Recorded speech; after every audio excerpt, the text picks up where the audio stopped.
Okay. Hello. Welcome to the Star Trek Picard Literary Retrospective panel with Stephen Graham Jones, David Mack, Una McCormack, and Alex White, and your humble moderator, Lauren Jackson. I am going to introduce the panelists in order of last name. Stephen Graham Jones has been an NEA Fellowship recipient, has won the Jesse Jones Award for Best Work of Fiction from the Texas Institute of Letters, the Independent Publishers Award for Multicultural Fiction, a Bram Stoker Award, 4 This Is Horror Awards, and has been a finalist for the Shirley Jackson Award and the World Fantasy Award. He is the Ivina Baldwin Professor of English at the University of Colorado Boulder. David Mack is the award-winning and New York Times bestselling author of 36 novels of science fiction, fantasy, and adventure, including Star Trek Destiny and Cold Equations trilogies. He currently works on, sorry. All right, doesn't really matter. Yeah, they're gonna edit it, it's fine. He's currently a consultant for 2 upcoming Star Trek animated series, and he resides in New York City. Una McCormack is the author of Star Trek Picard, The Last Best Hope, and 8 previous Star Trek novels, as well as the forthcoming book, The Autobiography of Catherine Janeway. She is also the author of 4 Doctor Who novels from BBC Books. She lives with her family in Cambridge, England. Alex White is the author of the Salvagers book series, A Magical Space Opera Treasure Hunt, Alien in the Cold Forge, yes, that alien, and Every Mountain Laid Low, a dystopian Southern American yarn. And very quickly, I'm the moderator. I'm Lauren Jackson, and I am the marketing and publicity manager at Saga Press, the sci-fi, fantasy, and horror imprint at Simon & Schuster. All right, that's a lot of talking already. I'm super excited to be here. I'm super excited to get to talk to you all about our favorite captain. Well, some of our favorite captain, I'm sure. So just to start us off, putting a general question out there, and you can take turns. So we've seen Picard as a negotiator, an archaeologist, a vintner, and a starship captain, among other things. What do you think Picard can't do? Tell a joke. Yeah. Musical theatre, I think he'd struggle. Yeah. I think he parent. Parent, He is not qualified to be a parent. I agree. I also He don't think seems he really could, nice. I also don't think he could front a rock band. Oh, I'd love to see him try. Yeah. Okay, hold on. Phil Collins does exist. I'm going to throw that out there. Yeah, But is that really Okay. rock? Genesis? Yeah. Oh my God. All right. I don't know what to tell you about that drum solo. I mean, I'm picturing more like Mirror Universe Leather Picard trying to lead Judas Priest. Okay, yeah, I don't think he could do that. I don't think he'd pull it off. Strangely enough, I'm having no problem conjuring that image at all. So Maybe it's a gender thing. I don't know. I think Patrick Stewart could do it. Oh, Yeah. Patrick Stewart could do it. Jean-Luc That's something Picard and different. Patrick Stewart, not the same person. Yeah. Impossible. Already very lively. Stephen, do you have any thoughts on that? No, I agree with him. I think he also would really be terrible at drinking subpar tea. He has really high tea Oh, standards. work tea. He couldn't drink work tea. Yeah. The one thing that comes up for me, Sweet tea. There you go. Southern Tea is sweet tea. Oh yeah, Tea is a very serve serious sweet tea. business. Yeah. I don't You think don't he want to can get the handle tea it. wrong. not very good at being Southern, I would imagine, Mr. Not down here in Atlanta. He wouldn't like the tea. No, he would not. So I remember the episode where he became, I think Q intervened and gave him like a glimpse into an alternate future where he became the science officer of the Enterprise. I think it was Q. That feels right. It was kind of like a... Yeah, it was Tapestry, season 6. Yes. And so I was wondering, do you think he would have been good at any of those other professions? Like, he was super into archaeology, obviously very invested in science. He's got that vineyard going on with his family, and I can see him, doing some of that in the new series. But I don't know. Do you think he would have fulfilled the same potential that he fulfilled as a starship captain? I think he would have been a good archaeologist. I think he'd be good at gritting up a site and then tracking the provenience of every single item, and then telling us what the people were like who lived here. I think he'd be really good at that. He wouldn't be Indiana Jones. He wouldn't be grave robbing and running. No, away, he'd have you know? far too many ethics to wind up Yeah. as Indiana Jones. Yeah. Yeah. But I think he'd wind up in the same sort of predicaments. He would wind up in adventures. So yeah. Sure. I think he would miss the interaction with sentient beings. I think that the problem with archaeology is that although you have to imagine different cultures and different peoples, he wouldn't be directly experiencing them. Oh, but he'd be surrounded by sentient beings, interns. Do those count as sentient beings? Other academics. I don't we're treading a fine line here. So, but the work wouldn't be the same. And I think much as in his mind, he imagines himself as this kind of a professor in a study somewhere. He would miss the diplomacy, the being in a room with other people. I don't think he'd like it. But in Tapestry, we're seeing a kind of diffident Picard, aren't we? We're seeing a man who doesn't take risks. And Picard the Picard we know takes calculated risks, I think. A profession we haven't talked about for Picard, but for which I think he has demonstrated a capacity throughout Next Generation and even into the new series. He would have been a great lawyer, a litigator. He's a great debater. He's great at arguing. He's great at dissecting faulty logic, faulty arguments. He would have been the best bartender. The best bartender. No, because I don't think he really can pretend to care about other people's problems. Oh no. I don't think so either. But you go in there. You don't go to Picard's for that kind of pint. Okay, you go to Picard's for a drink that's exactly so.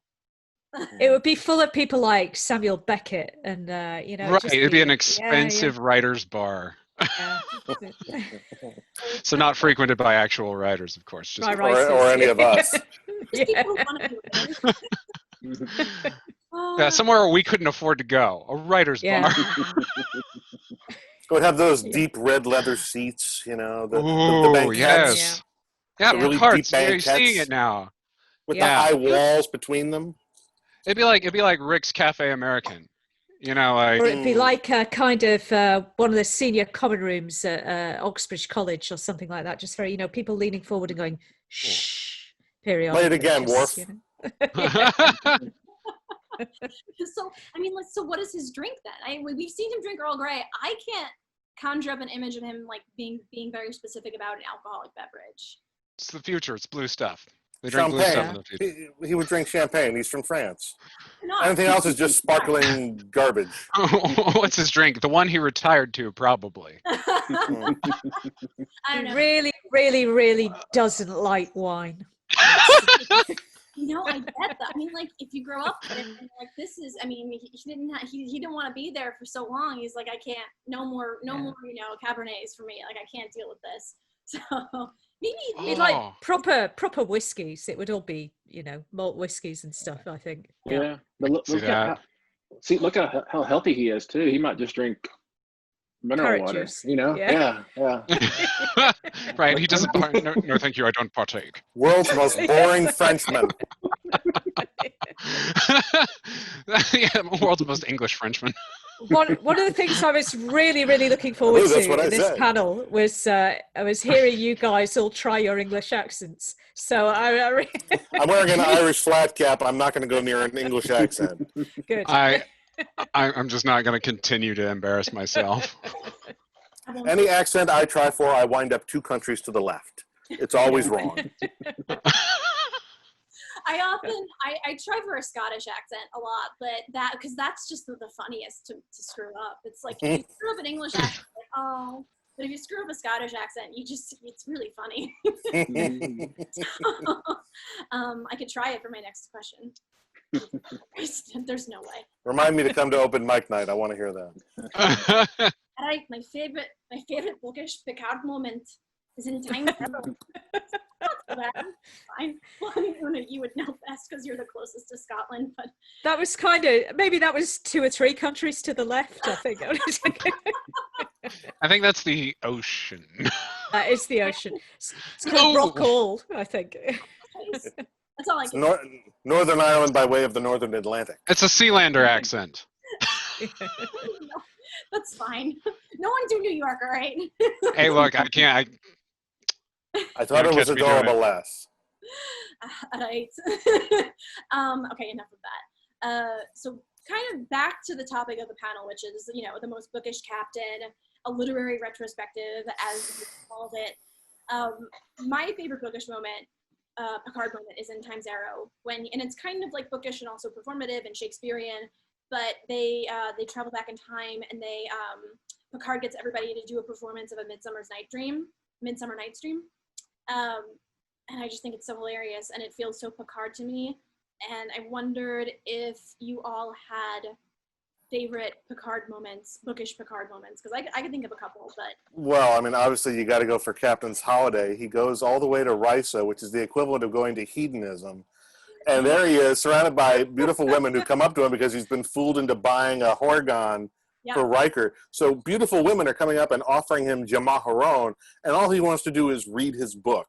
Yep. If that's not the bookish captain personified, I don't know what is. It's relatable, I think. I agree with that one. That's just leave me in peace. Yeah, okay. I've got a really, really tricky modernist novel to work through here. Yeah. And you're all bothering me.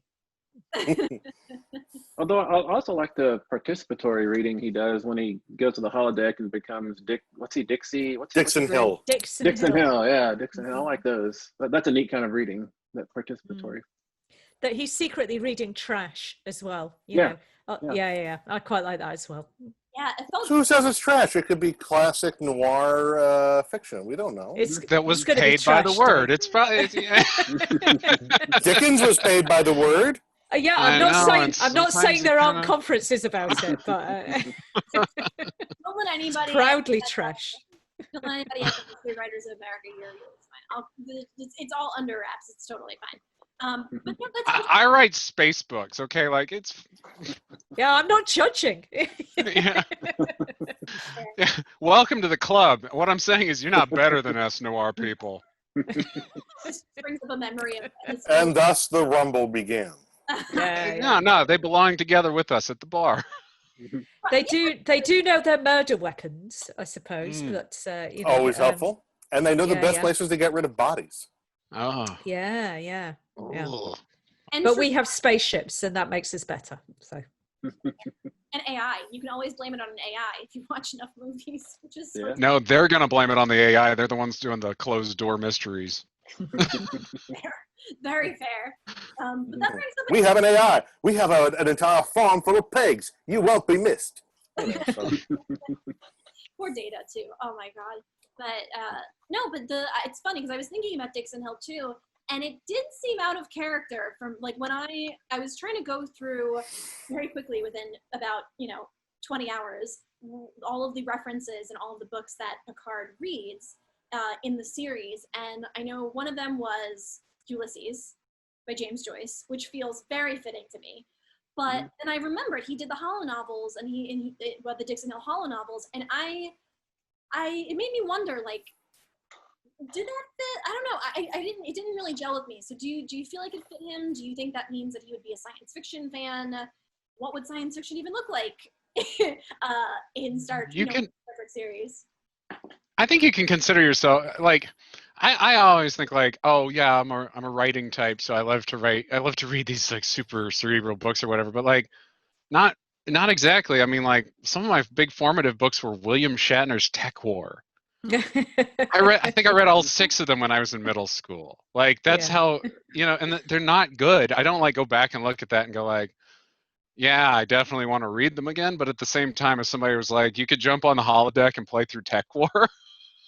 I probably would do it because it's just that kind of bad. Like it'd be like, let's get some drinks and play through Tech War.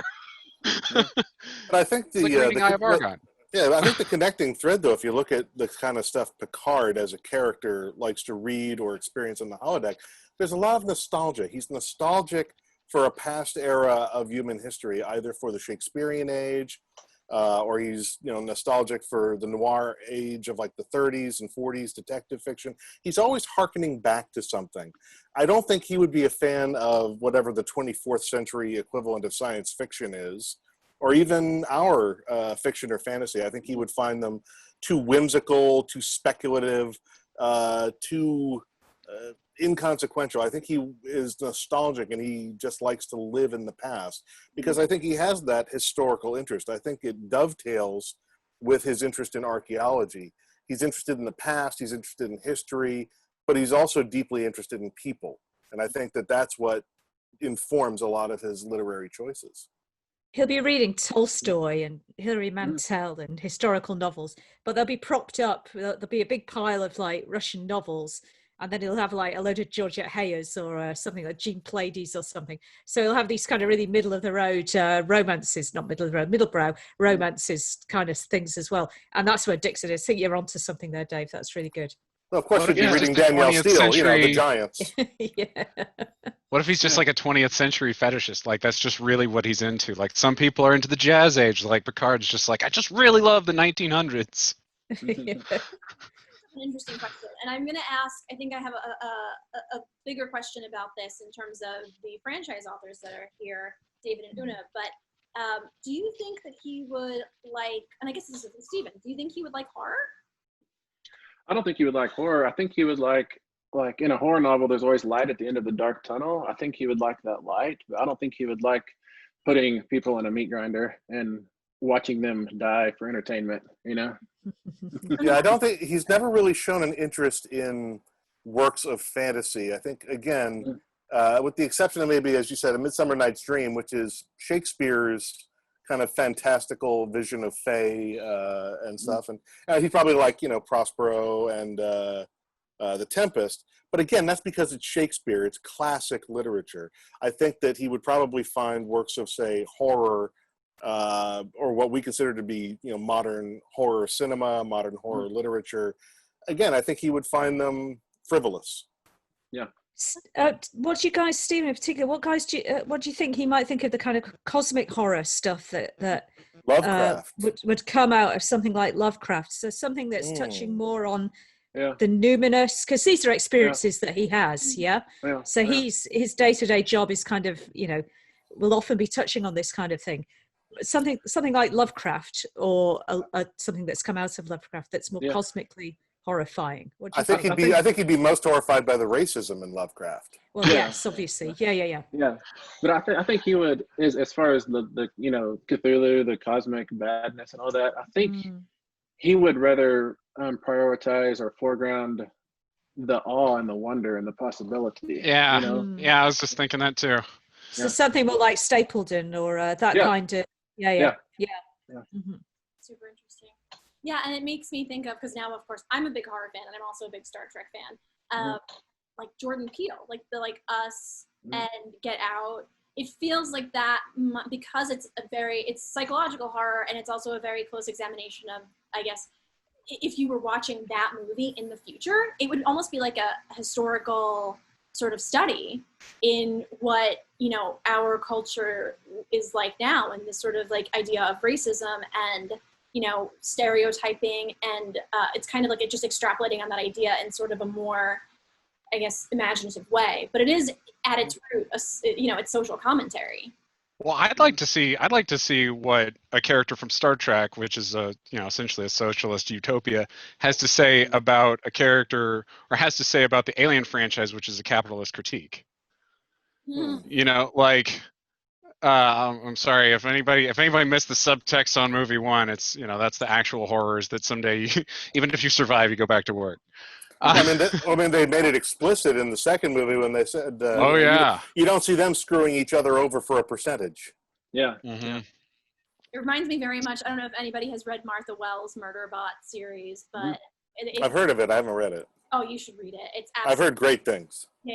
It's a quick read. I love the narrator. I love Murderbot. I think that they have this incredible voice, and I've never related so much to a character, and the idea is that they are a robot, and it's just like, so perfect. But actually, that kind of brings up Data too, in relation to Picard.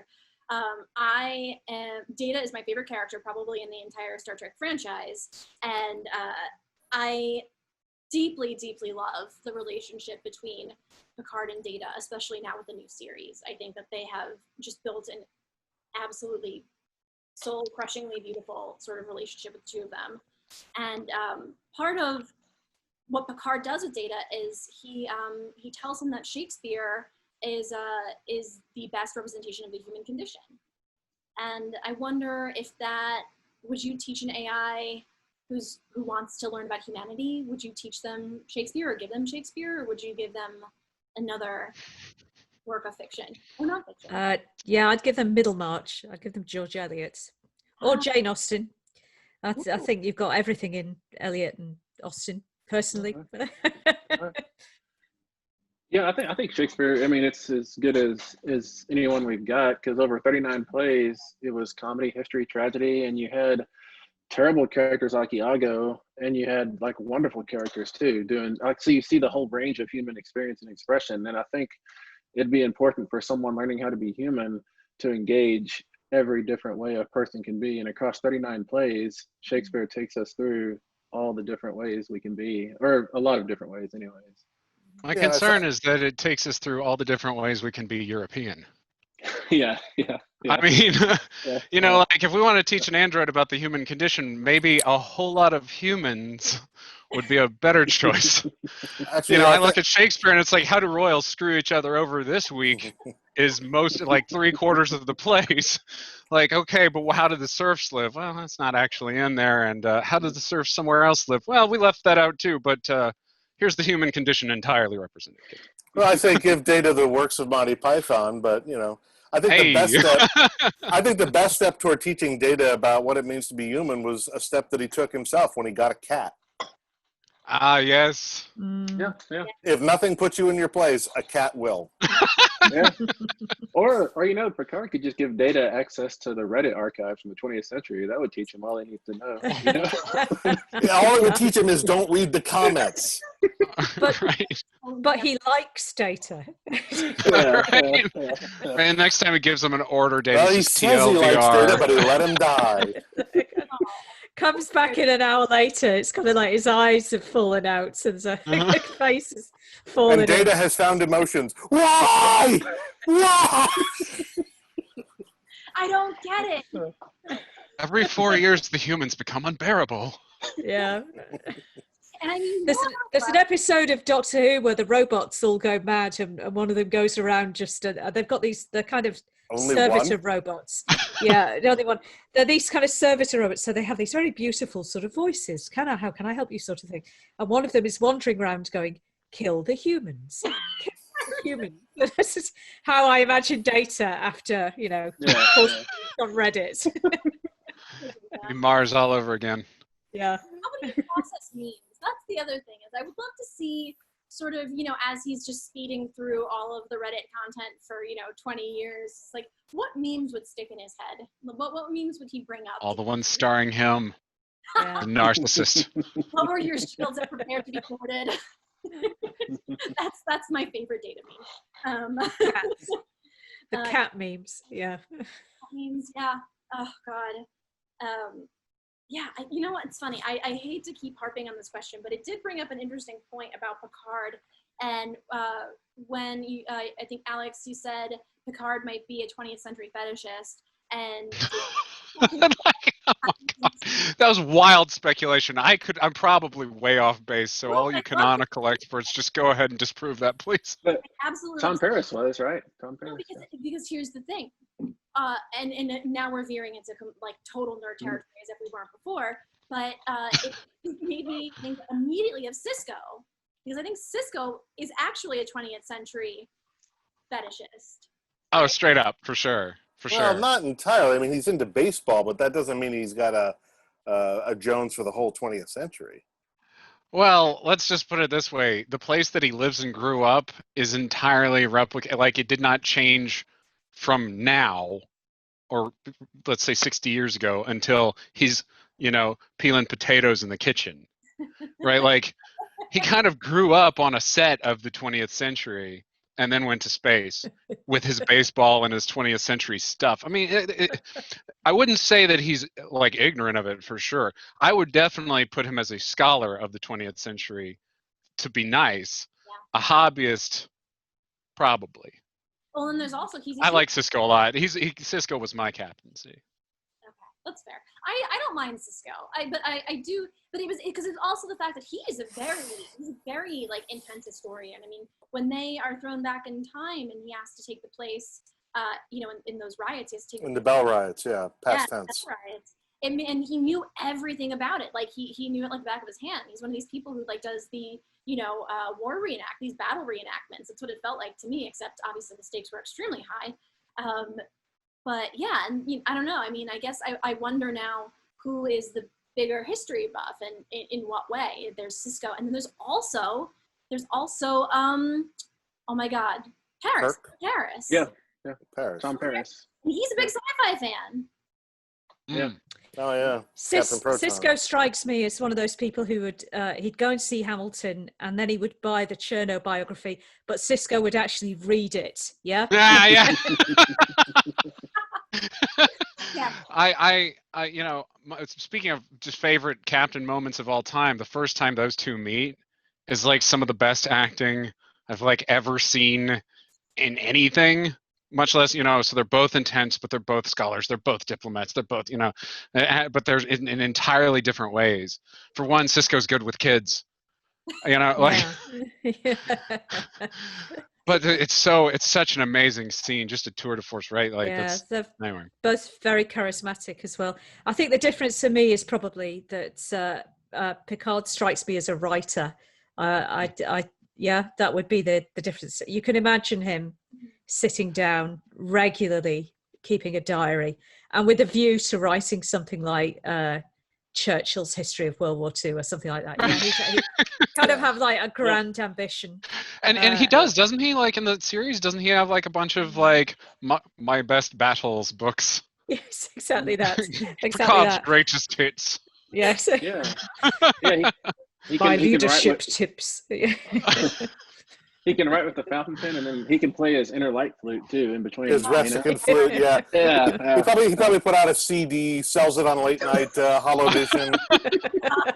K-Tel. Uses the proceeds to pay for his vacation house. And you know what? I have to just say, and this is one of my most controversial opinions. I hate that episode. I hate the inner light. Oh wow. Wow. Oh, I hate it.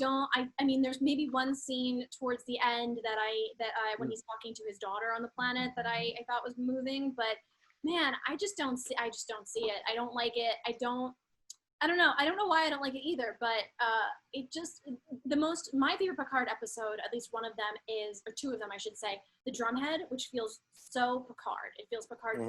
He's like basically a litigator, and he says, yeah, it's him versus Admiral Satie. It's about the corruption of the judicial process. Yep. Yeah. And it feels very prescient. And you know what? I like The West Wing, and it makes me think of The West Wing.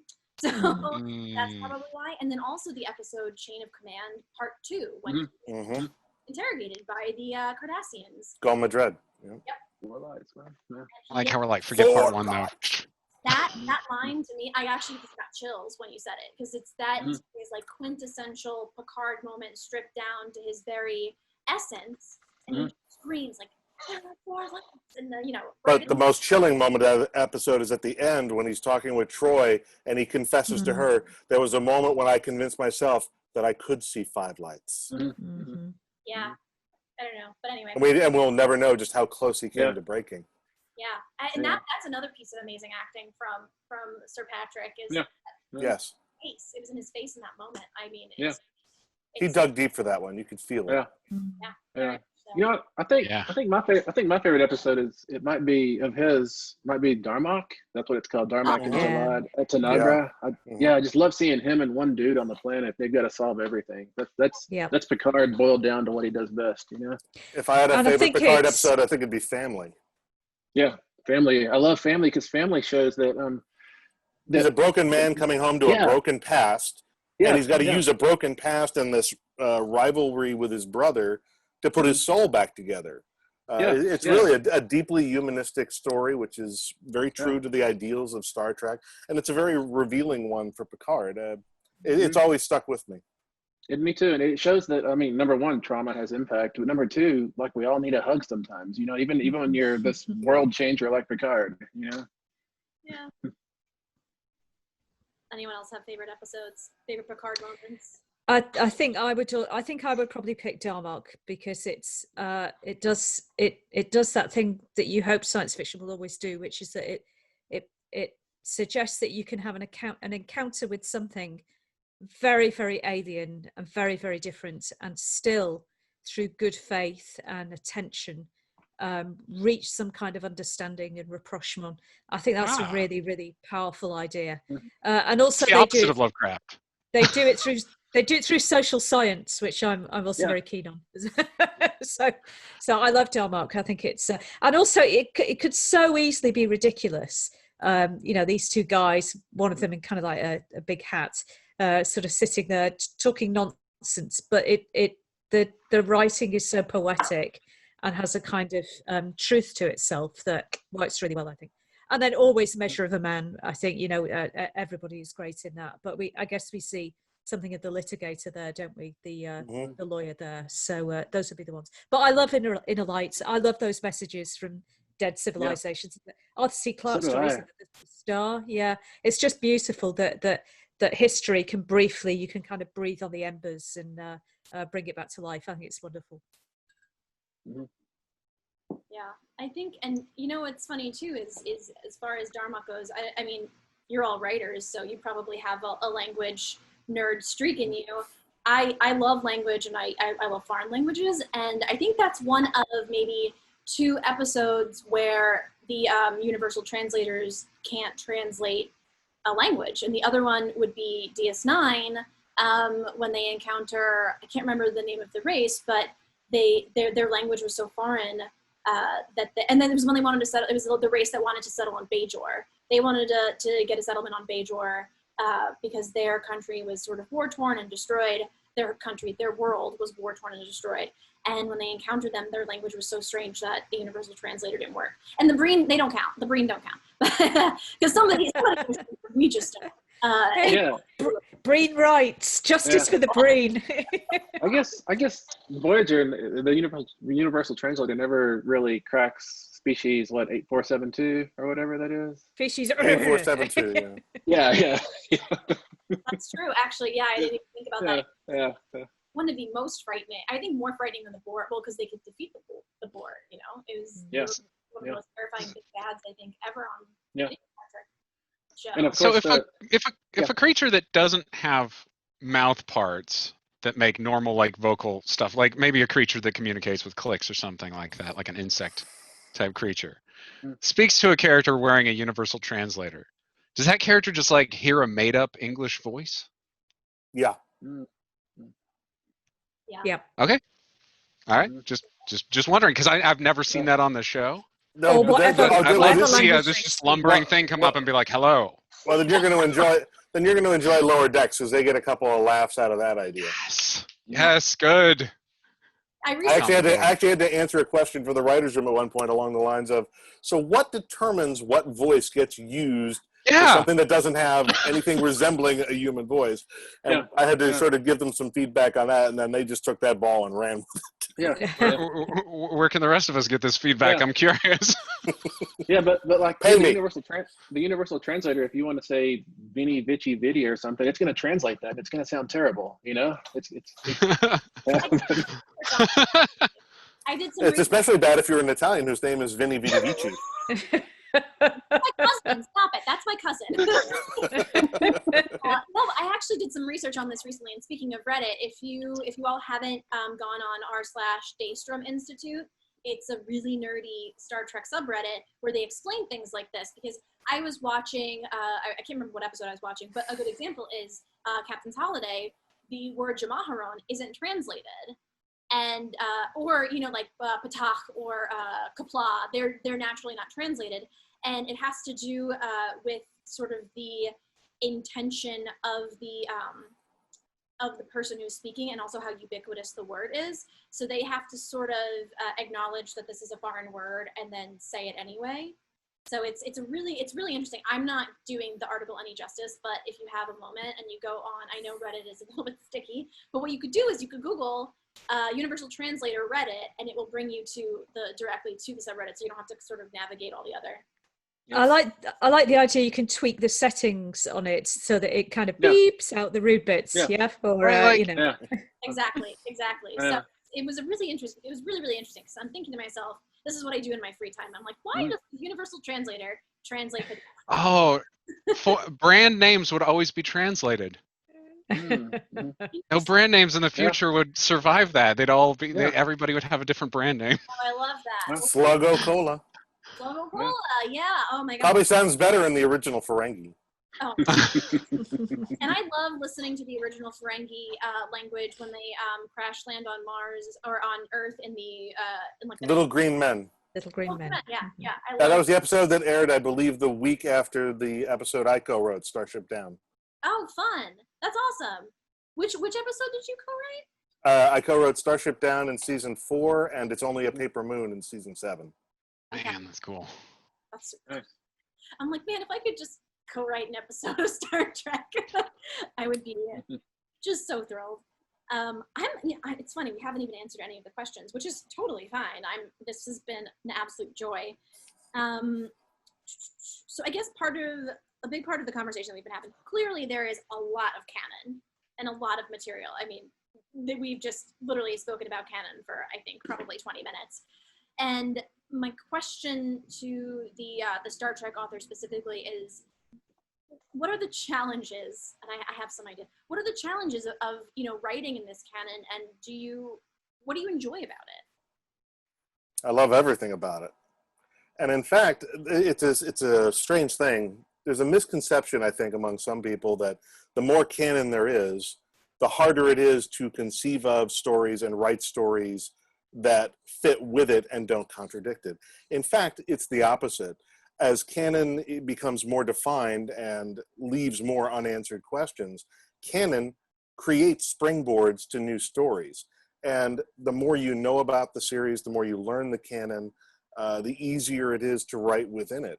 I have found that the profusion of canon has been a blessing and not a curse. When it comes to writing Picard specifically, it helps that Sir Patrick is such an amazing performer that his performances as Picard have indelibly seared themselves into my brain over the last 30-odd years. So now when I sit down to write a scene involving Jean-Luc Picard, I have Sir Patrick's visage, I have his voice, his mannerisms, his attitudes for that character imprinted in my head. And so I can just sort of imagine where he would take me, and then I transcribe. No, I agree with David that this idea that having a blank sheet is really the terror, isn't it? You kind of sit there and you go, well, I've got no parameters here. I've got no kind of what is this story reacting to? What are the people, because character is where it starts.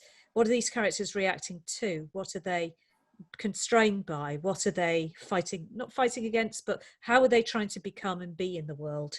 And it increasingly helps. Story generates story.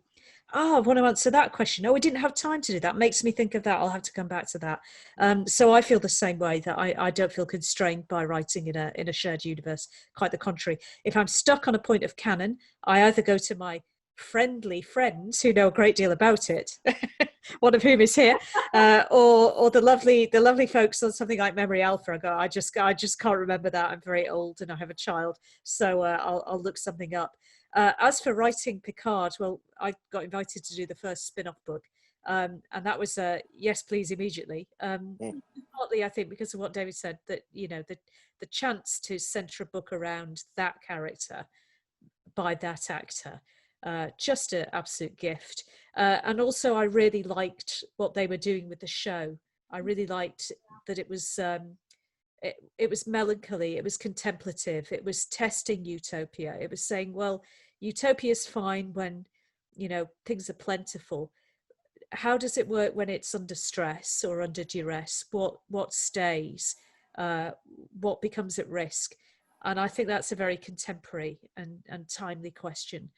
So that's why I was interested. And what do you do with a character who has led such a fine life, the best life? What happens to him when that world disappears around him? Can he stand those tests? And I think the show really, and I hope what we try and do in the book, tests Picard in a way that perhaps he hasn't been tested before, because his world disappears, and that's what I think was what we were trying to do. It's got to feel like it's got for y'all. It's got to feel like touching the grail too, to get to write words for Jean-Luc Picard. You know, like for me, Absolutely. I'd love to write. Yeah. I'd love to do Star Trek and Conan the Barbarian and Batman. You know, those are my Cool. three goals. Yeah. Steven? Yeah. Firefly, I think, is missing off my kind of love list that I'd like to do. But yeah, this really was a kind of drop everything immediately and just don't sleep until it's done. Yeah. But Steven, what character would you write from Star Trek? Possibly Data, I guess. I like that. I think it'd be fun to do an android angle. Yeah. I would just plots. It would be. I've enjoyed writing Data many times. Lauren, if you like Data stories, you should check out my Cold Equations trilogy. It's my take on how they could have brought back Data after Nemesis. Interesting. Okay. Yeah. Right. Definitely. And You might enjoy it. I wonder now. Of course, now my head is percolating too. I wonder what sort of story or what kind of canon you could write, or rather, how you wouldn't break canon but write a story about Data and Maul. Well, that's actually part of Cold Equations. Ah, there you go. Right. It doesn't track with Picard. Picard has sort of invalidated the continuity of that story.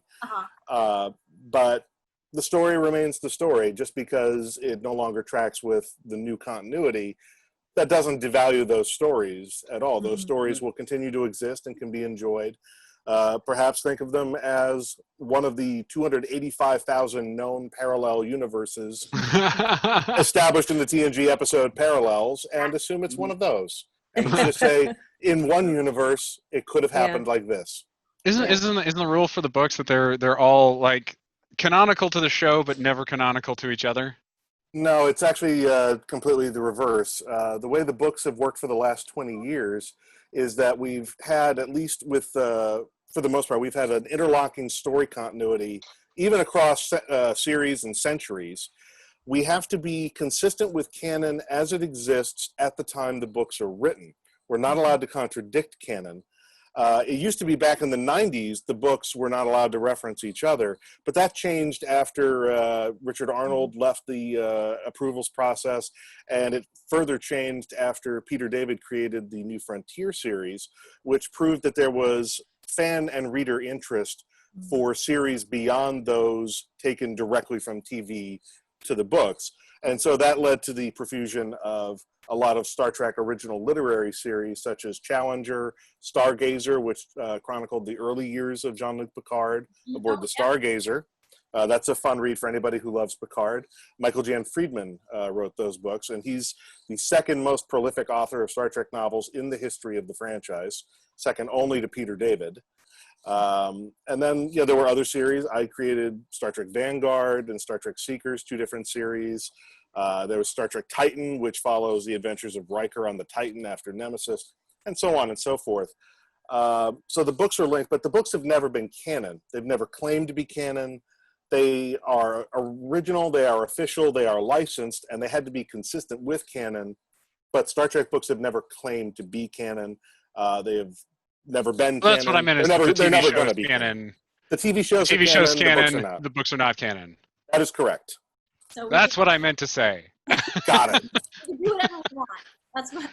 But hey, if you're paid by the word, turning it into an explanation like that ain't bad, David. This is what I do. Really thorough history. And I had a question, but I completely forgot it now. About the Picard, like the Lost Era after Starfleet. There was a great novel by Christopher L. Bennett about that. There we go. Buried Age. I was wondering about that because I was like, where did he go? The Buried Age by Christopher L. Bennett covers those 8 years and explains what Picard was doing and why.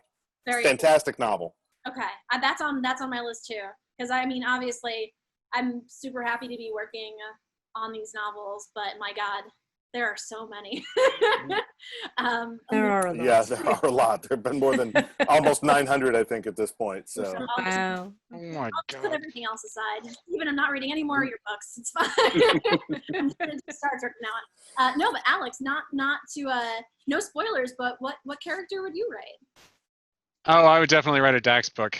I need more Great Dax in my choice. life. Yeah, I want absolutely.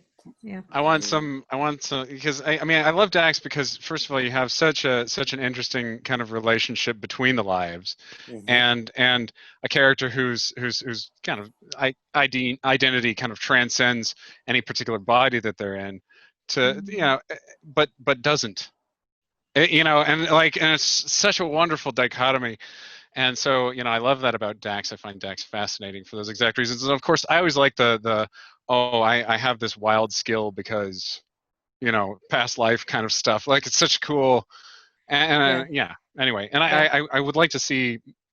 She got an amazing amount of development, but I always kind of felt like Worf got the best parts of kind of the high end development. Okay. Okay, sorry. I love Worf. That was not a knock. All right. Those seasons were a tour. Okay, I loved them. I love want Worf more. too. I want more Jadzia as well. So I love Jadzia a lot, specifically Jadzia. So. See, I feel like I was, and this is always an interesting question to put out to people. How do we feel about Ezri? Because I love Ezri. I love her. Yeah, that's that. In the books, we tracked her evolution as she incorporated her past lives. She moved beyond counseling, switched to the command track, eventually, after a few years, transfers off of DS9 to a second officer position aboard a starship. And then in the books, we have like a whole Borg invasion event. The captain and XO are killed. She gets battlefield promotion to the captain's seat. And then because they're short of ships and they're short of captains, she keeps it. So in the books, Ezri, by the time she's about 30-something, has made captain. I believe it. To see a petite woman bimbling around half-assedly, not knowing what she was doing, I'd never felt so represented in Star Trek. I absolutely love Ezri. I think she's great. Her episode with Garrick is what there are various problems with it, but I find it a really interesting episode. Kind of putting the interrogator next to the psychotherapist, I think, is a really provocative and interesting idea. I love that. That he doesn't eat her for breakfast is a miracle, but it shows unusual compassion. But I love Ezri. I'm not convinced with the romance with Bashir in the slightest for many reasons. The books put an end to that too. Yeah, one of which I've alluded to already. But so I do not believe that for a second. But the writers of the series apparently didn't either. No, nobody did. But bless them, they try their very best. But Frankly, she's great. She's great. Picard and Ezri would be really cute. I mean, there's a generational gap there, but I mean, it's, what is it, May, December romance? Who even cares? It's fine. We'll figure it out. Yeah. I love them. I would love that. Somebody write that, please. And I think she does a great performance. I mean, it must have been really, it's hard for the character to kind of, a loved person has been lost. It's very hard for the actor as well, I think, to come in that late. And I think she does wonderfully. Sort of, you see these flashes of this much older person suddenly come through her, and she's much more assured by the end. I think probably they gave a bit too much story time to Ezri whilst they're wrapping up the show, but I can see why they do it. Particularly, she's so great, you want her on screen. But great for Ezri. There's a series of novellas you might enjoy, Alex. There's a science fiction writer called Lois Bujold, and she has a fantasy series called the Penrick series, and one of the characters in that is inhabited by a demon which has had about 12 different lives. It's inhabited about 12 different people. It's also inhabited a lioness and a dog or something. So he's kind of carrying 12 lives within him, and a lioness and a dog. So you might really enjoy those. So I've always kind of wondered what the point of entry for Bujold was, because I was like, where do I want to start with the cat people? Oh, right, okay. And then it's like, here you go. This is a good one. Come in on the Penrick novellas. I think you really like them. Penrick and novellas. Then Dax really reminds me of the Doctor as well. Somebody carrying. Oh yes, yes. Same energy for sure. Yeah. Real science officer type. Yeah. The Doctor would have definitely been science all the way. Yeah. That's very true. I just like melted a bunch of people's, like, they're probably so angry right now. Also, Alex, have you read the Lives of Dax anthology? Yes. It's on my TBR, the Marco edited one. Yeah, Yes. I think you'll enjoy that. Yeah, I've heard it's really good. He said in an interview it's like one of his proudest books ever. Yeah. I say that before every single one of my books comes out, though. So. Yeah. By the way, this one coming out this month, proudest ever. Yeah. At least until you see the sales figures. Oh, I'm gonna be even prouder then. Let me tell you.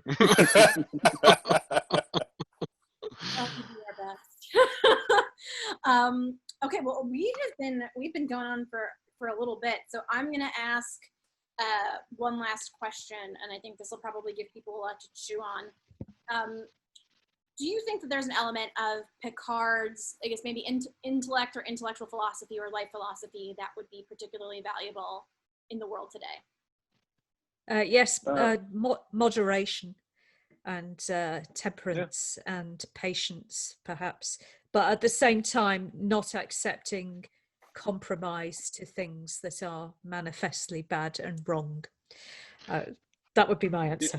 Yeah, I would say just rational discourse and like a leadership informed by literature and the empathy muscles that exercises. I think that would be really helpful to the world. Yeah. I think his empathy is probably his greatest quality.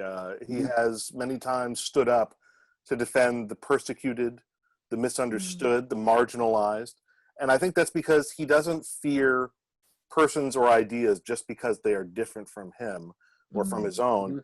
He delights in exploring life and broadening his perspective on what life means and what it can mean. And I think that that's something that we could all stand to emulate. I think that he's a person who also sort of, I mean, given the number of episodes where it's been, there's more to this than meets the eye, right? He's the person who starts by recognizing that all humans have internal biases. He certainly seems to have that I realize from the outset, I might be wrong, but I have to make a decision. And I love that statement of kind of like, you have to go forward. You can't choose to stop, but you also have to recognize you're not perfect. And I think that of all the captains, he's the one who second guesses himself the most. I mean, I love Cisco, but he will straight up go get the Defiant and just blast people. Cisco will render a planet uninhabitable just because you dared him. Garrick goaded him. Janeway's in no position to think, about things for too long because she's like, we gotta get home. We gotta get this out right now. I mean, we just don't talk about any of the. We don't talk about what's the one that I try to forget? Star Trek Enterprise. Is that the one? I like Archer. I like Archer a lot, man. I like the dog. I like the dog. Porthos, yeah. Porthos, yeah. Yeah. I liked the guy with the computer in the background. That one, who was trying to help him get out of Star Trek back to the White House or whatever. Right, Enterprise is just a very long episode of Quantum Leap, by the way. Oof. It's so long. That's the actual, that's the ultimate difference, is that it's you cannot prove me wrong. I don't envy your hate mail. Maybe Quantum Leap is the hollow program. Maybe Quantum Leap is the hollow program that's going on. Oh, there it is. Yeah, that's true. I hadn't considered that Quantum Leap is just, the Enterprise holodeck. Yeah. And I think that was sometime before holodecks were a thing, but maybe it was the pilot program. Maybe Quantum Leap was the holodeck program. Yeah, you don't get to choose which sim. Yeah. And you're like, all right. Programmed by another 20th century fetishist as well. Right? Oh my God. It's nonstop. Now that we're talking about it, I'm like, holy cow, there are a lot of 20, and I guess I know why, but still, there are a lot of moments of 20th century fetishism. Even now that I'm thinking about it, Cisco also had, when his alternate personality, when he was the writer in one of the pulp magazines. When he was Benny. Bennett, yeah. And they call Beastie Boys classical music in the new franchise, so I mean. Wait, did I miss that? Did that actually happen? Yeah, it was in the second. It was in. It was in the for movie. the, It was in the it was in 2009 the film. movies. Yeah. It was in the Yeah, original. so that they could get sabotage into the trailer. That was. It was in the. It was in the first J.J. Abrams film.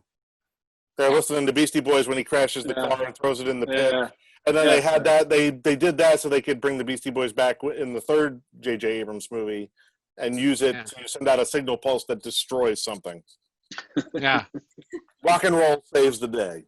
That's where my gap in canon is, you guys. I just went through like really nerdy stuff, and then I was like, "Oh, there was that song in that movie." Okay, now I know what I have to do. The expensive one, yes. Yeah. But you know what's funny is we're talking about literary captains, and we've totally given short shrift to poor James Kirk. When he was when we go all the way back to Where No Man Has Gone Before, the second pilot. He was described by Gary Mitchell during his academy years as a stack of books with legs. Kirk was an incredibly bookish guy. He was very well read. He, through the series, through the movies, through the years, he quoted Shakespeare, Melville, J.M. Barrie, Charles Dickens, and he was knowledgeable about alien poetry, which he quoted to Edith Keeler in The City on the Edge of Forever. We talk about others being bookish, but Kirk is the only one who we saw got a book, A Tale of Two Cities, a vintage copy as a gift for his birthday, along with, from McCoy, a pair of reading glasses. You want to talk about a captain who's a reader with literary chops, it's James Kirk. I have to... Sorry, continue. You have recontextualized Kirk's win at the Kobayashi Maru. I now believe Captain Kirk is not only the kind of man who would play D&D, he's the kind of man who rules lawyers. He's a rules lawyer. Oh, he's absolutely a rules lawyer. He's a piece of crap player. Do not let Kirk in your D&D game. Mitchell and others described Kirk as a junior officer as the kind of by-the-book guy who would go around, and if he found one little thing wrong, he'd put you on report. He'd turn in his friends. He'd turn in his compatriots.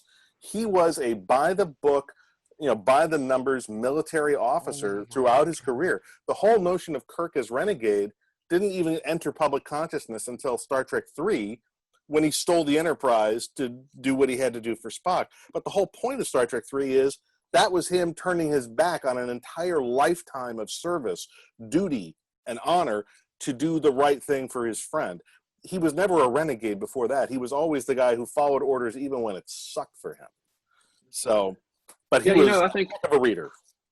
Yeah, when Spock says that Picard is analytical and Vulcan or whatever, I always feel that's an unfair comparison because he's comparing Picard in his 60s to Kirk when he's still kissing and fighting everybody, And so if we see Kirk in 35 years, he might be like Picard. He might be restrained and wise, We're talking about Spock describing Picard? Yeah, I'm sorry. Is that when he met Picard, I believe, had at that point already mind melded with Sarek in the third season TNG episode. And mind melds leave psychic resonance in the psyche of persons. Spock may have been responding, at least subliminally, to a resonance of his father, his late father, being present in, actually, I don't even know if Sarek was dead at that point, but a resonance of his father's psyche now residing within Picard. Next level, man. That was next level. Yeah. This is what I do. I see that. I'm so impressed. I like that. I'm so excited, you guys. I'm just so excited to be here. I haven't had, Ed and I will have these conversations, once in a while, and obviously since we're not in the office, we never get a chance to do it anymore, but there were nights, 7 p.m., I'm sitting in Ed's office, and we're just volleying back and forth. So you filled a hole that I didn't know that I had. I feel very happy right now. But one of us. Now you can see, because I think that Stephen knew the extent of this, but now I'm glad that you've all seen sort of my display of Star Trek nerddom. But yeah, okay. So I'm gonna wrap this up. I'm just gonna hit stop recording in a second, and then we can say our goodbyes. But so yeah, thank you all for participating and doing this crazy panel with me.